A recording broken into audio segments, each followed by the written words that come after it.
Bonjour, nous voici sur un tuto sur les rapports de force ou, dit autrement, les rapports de pouvoir dans une négociation complexe.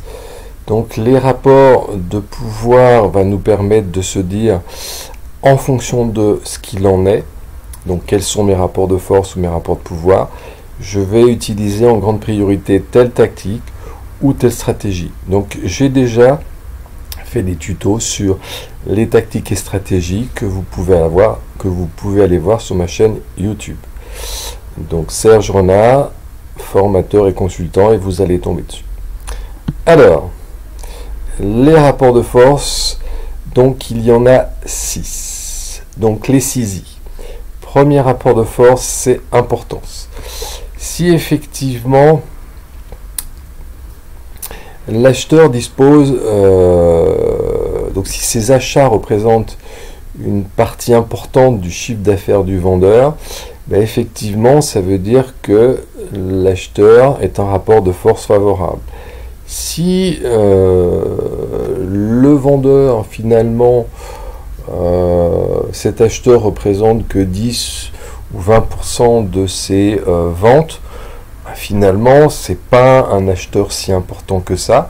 À ce moment-là, il dispose du rapport de force. Importance.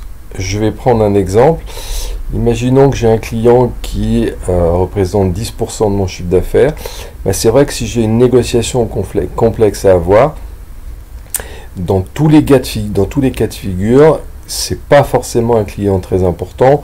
Donc le rapport de force est de mon côté. Et bien entendu, plus mon chiffre d'affaires vis-à-vis de l'acheteur, plus il est important, plus à ce moment-là, mon rapport de force importance devient en ma défaveur. Ce qui est logique, puisque si je vends beaucoup chez lui, l'autre le sait, et forcément, il va essayer de négocier le plus possible. Nous avons le deuxième rapport de force, qui est l'intermittence, ou appelé rapport de force choix. C'est-à-dire que si le client, l'acheteur, a beaucoup de solutions de repli en cas d'échec, ben il a donc facilement le choix. Ça veut dire que le rapport de force choix, intermittence, est en sa faveur. Par contre, si vous avez, vous, une capacité à avoir un produit ou un service très différencié, où le coût du changement pour le fournisseur, donc pour l'acheteur, est important, à ce moment-là, le rapport de force est de votre côté. Si je prends un exemple, vous avez un client et effectivement, vous avez un service qui est, par exemple, vous êtes formateur, vous avez une façon de faire, une façon d'être qui est très différente. À ce moment-là, le client a peu de choix vis-à-vis en termes de solution de repli, c'est-à-dire s'il veut se séparer de vous. Donc, le rapport de choix est donc en votre faveur en tant que commercial. Par contre, si vous avez, en tant que formateur, une formation très classique, il y a beaucoup d'autres formateurs, et à ce moment-là, le client a beaucoup de choix. Et donc, effectivement, le rapport de force intermittence est en votre défaveur. Le rapport de force, donc information, c'est simple. Plus vous connaissez d'informations sur les clients ou inversement, plus vous avez le rapport de force.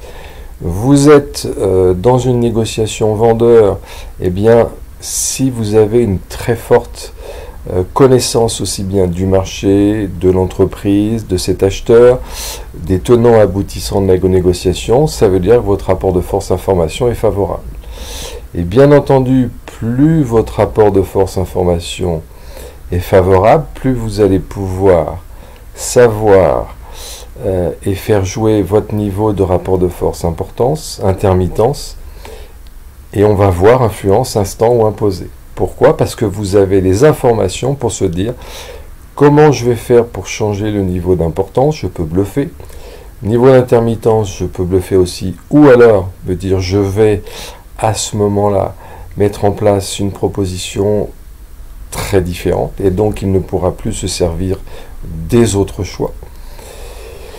Ensuite, le rapport de force influence, donc je fais toujours le lien, si vous arrivez à avoir un ascendant psychologique, un ascendant relationnel sur l'interlocuteur, vous allez pouvoir aussi augmenter votre rapport de force. Si vous n'êtes pas pressé, c'est pareil, et imposer, nous verrons dans un deuxième temps. J'en arrive tout simplement au rapport d'influence. Et ben en fait, c'est le charisme que le dégage l'acheteur ou le vendeur. À ce moment-là, l'un ou l'autre va prendre le dessus, juste grâce à sa personnalité. On le voit par exemple dans des relations de groupe. Il y a toujours un leader qui se dégage. Ça veut dire que, eh bien, il a le rapport de force ou le rapport de pouvoir-influence. Son charisme se dégage et il prend l'ascendant sur les autres. C'est donc pareil en négociation et ça permet aussi souvent de réinverser les rapports de force, importance, intermittence, information, instant ou imposé. C'est ça aussi. L'information comme l'influence peut permettre d'inverser les rapports de force, importance, intermittence. Et bien entendu, instant et imposé. Donc, autre rapport de force, donc le cinquième, instant.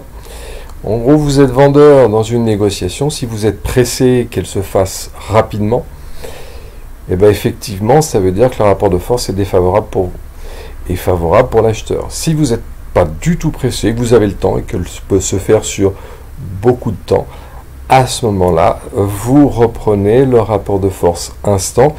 Et d'une certaine manière, ça veut dire que vous pouvez reprendre l'ascendant sur la négociation et l'acheteur, et puis aussi jouer sur ces rapport de pouvoir. L'autre rapport de pouvoir ou rapport de force, c'est imposé. En gros, ça veut dire que vous avez le pouvoir d'imposer votre façon d'être, votre façon de faire ou d'imposer un choix à votre interlocuteur parce que vous avez souvent le rapport de force importance, intermittence et information, et à ce moment-là, effectivement, vous imposez. Mais c'est pas souvent,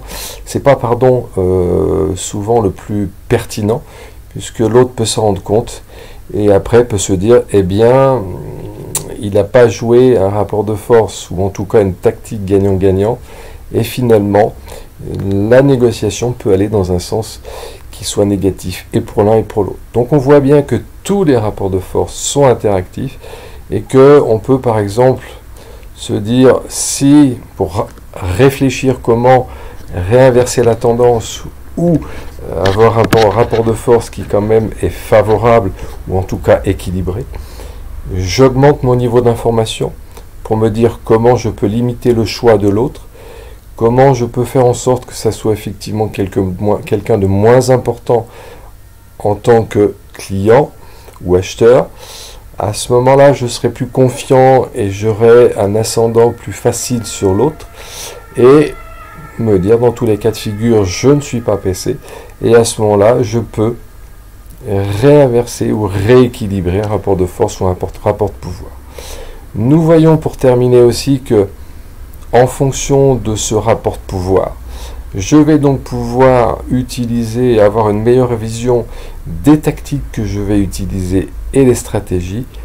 Et toujours, ça me permet aussi de mieux percevoir au niveau de l'acheteur quelles sont ces tactiques et stratégies utilisées et donc pouvoir, dans une négociation, rééquilibrer les échanges au niveau de la confrontation et de la conciliation.